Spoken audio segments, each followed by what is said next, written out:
Students, आज class 12 से एक बहुत ही शानदार और यूनिक क्वेश्चन लिया है। इस तरह का क्वेश्चन आपको पेपर में जरूर दिखाई दे सकता है।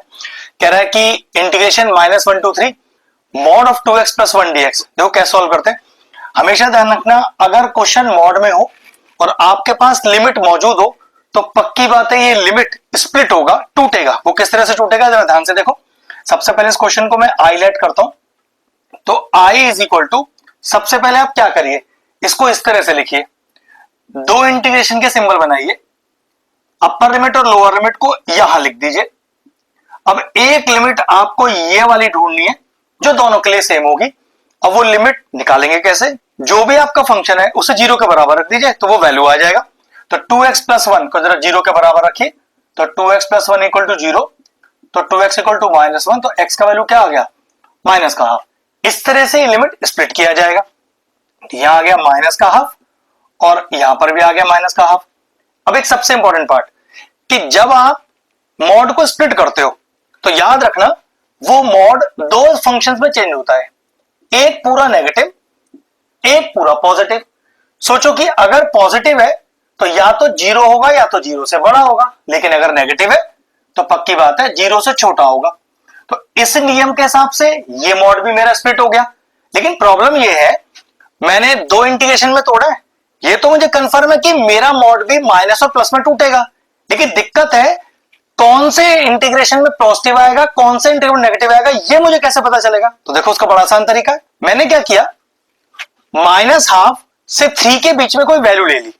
वो आप -1 से -12 के बीच में भी कर सकते हो, ठीक है, क्योंकि यहां एक पॉजिटिव वैल्यू ली जा सकती है। तो मैं पहले इसको ले रहा हूं। देखो -12 से 3 के बीच में कोई भी वैल्यू ले लो, 0 भी ले सकते हो, -12 से 3 के बीच में आता है, 1 ले सकते हो, 2 ले सकते हो, 2.5 ले सकते हो, आपकी चॉइस है, ठीक है। कोई भी पॉजिटिव वैल्यू आ रही है ना, उस पॉजिटिव वैल्यू को आप अपने फंक्शन 2x प्लस 1 में रख दो। जैसे कि मान लो मैंने 0 लिया, तो जरा रखो x की जगह 0, तो चेक करो आंसर पॉजिटिव आया नेगेटिव, पॉजिटिव आया, तो कंफर्म है -12 से 3 वाली लिमिट के बीच में आप यहां पर मॉड का एक पॉजिटिव फंक्शन रखोगे। तो ये बात भी गारंटी है कि अगर दूसरे वाले इंटीग्रेशन में पॉजिटिव वैल्यू आई है तो गारंटी है कि फिर पहले वाले इंटीग्रेशन में इसकी नेगेटिव वैल्यू आएगी। अब एक क्वेश्चन आइज होता है कि सर अगर मान लो मैं -12 से 3 के बीच में तब 1 रखता, तो चलो 1 के लिए चेक कर लेते हैं। आंसर पॉजिटिव आना चाहिए या नेगेटिव आना चाहिए, मुझे ये देखना है, ठीक है। चलो 1 रख के देखते हैं। तो अगर मैंने 1 रख के भी देखा तब भी देखो आंसर पॉजिटिव ही आया, तो बात कंफर्म है कि ये इंटीग्रेशन जब ब्रेक होगा माइनस और प्लस में तो इन दोनों लिमिट्स के बीच में तो पॉजिटिव आ रहा है, तो गारंटी है इन दोनों लिमिट के बीच में नेगेटिव आएगा। आप चाहो तो इनके बीच की लिमिट भी रख सकते हो, इनके बीच की एक्स की वैल्यू भी रख सकते हो, फंक्शन के अंदर आंसर नेगेटिव ही आएगा, कंफर्म है। बस अब करना क्या है, अब तो सिंपल इंटीग्रेशन करना है। मेन काम हमने मॉड को जो ब्रेक करने का था, जिसमें हमने लिमिट को ब्रेक किया और फिर कौन से फंक्शन को कौन से लिमिट के बीच में रखना है, बस वही हमारा मेन काम था इस क्वेश्चन के लिए। बस अब क्या करना है, देखो अब तो सिंपल इंटीग्रेशन करना है। i is equal to -2 x dx minus का 1 x dx, लिमिट सेम रखो, -1 से -12, -1 से -12। अब इसे लिखो जरा, ये हो गया +2 integration x dx plus 1 integration 1 dx, और लिमिट है -12 से 3 और -12 से 3। सिंपल, मैंने क्या किया, चारों इंटीग्रेशन को ब्रेक कर लिया है। अब आगे चलते हैं। तो i इज इक्वल टू -2 बाहर, x का इंटीग्रेशन x²/2 और लिमिट -1 से -12। नेक्स्ट -1 का इंटीग्रेशन x, लिमिट -1 से -12। फिर 2 बाहर रहने दीजिए, x का इंटीग्रेशन x²/2, इस बार लिमिट चेंज हो गई, -12 से 3 प्लस 1 का इंटीग्रेशन x, लिमिट -12 से 3। नेक्स्ट देखो ये 2 से 2 चला गया, तो i is equal to minus बाहर। अब इंटीग्रेशन पुट करो, सबसे पहले अपर लिमिट पुट करो, अपर लिमिट है -12 होल स्क्वायर लग रहा है, आप भी लगाओ, माइनस ऑफ।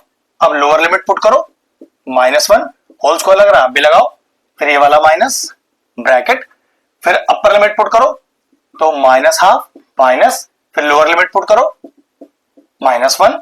चलो ये देखो +2, लेकिन ये 2 से 2 कैंसिल हो जाएगा तो बचा x²। चलो लिमिट पुट करो, तो अपर लिमिट 3 का स्क्वायर माइनस ऑफ, फिर लोअर लिमिट माइनस हाफ का स्क्वायर, फिर प्लस ब्रैकेट, फिर अपर लिमिट 3 माइनस ऑफ, फिर लोअर लिमिट माइनस का हाफ। ये लीजिए पुट कर दी सारी लिमिट मैंने। अब इन्हें सॉल्व कर लेते हैं।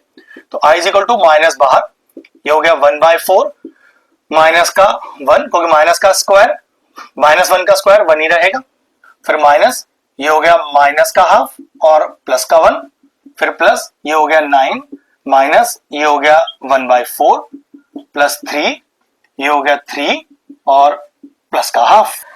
Next step, i is equal to minus बाहर, एलसीएम लीजिए, 1 minus 4 upon 4 minus minus 1 plus 2 upon 2 plus, ये हो गया 9 4 जा 36 माइनस 1 अपॉन 4 प्लस 3, ये हो गया 6 प्लस 1 अपॉन 2। सिंपल एलसीएम लिया है, आप अपने तरीके से भी ले सकते हो।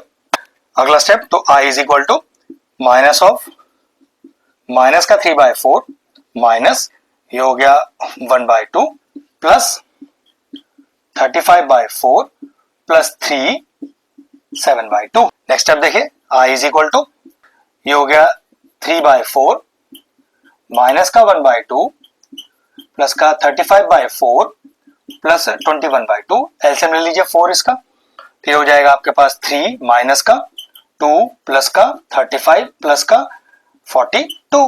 नेक्स्ट स्टेप देखिए, तो i इज इक्वल टू, तो 3 माइनस 2 इज 1, 1 प्लस 35 36, 36 एंड 42, ये हो गया 78 अपॉन में 4 कैंसिल आउट हो रहा है, 2 2 4, 2 3 6, 2 9 18।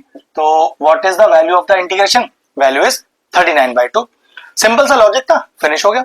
अगर इस तरह के और इंटरेस्टिंग वीडियोस देखना चाहते हैं तो चैनल की प्लेलिस्ट में जाएं, और इंटीग्रेशन चैप्टर की सेपरेट प्लेलिस्ट बनी हुई है, वो प्लेलिस्ट में एंड स्क्रीन में भी डाल दूंगा, और सारे इंपॉर्टेंट चैप्टर्स की प्लेलिस्ट के साथ जाकर उन्हें भी चेक कर लीजिएगा। एक छोटा सा ट्रिकी सा क्वेश्चन फिनिश हुआ, वीडियो फिनिश करते हैं।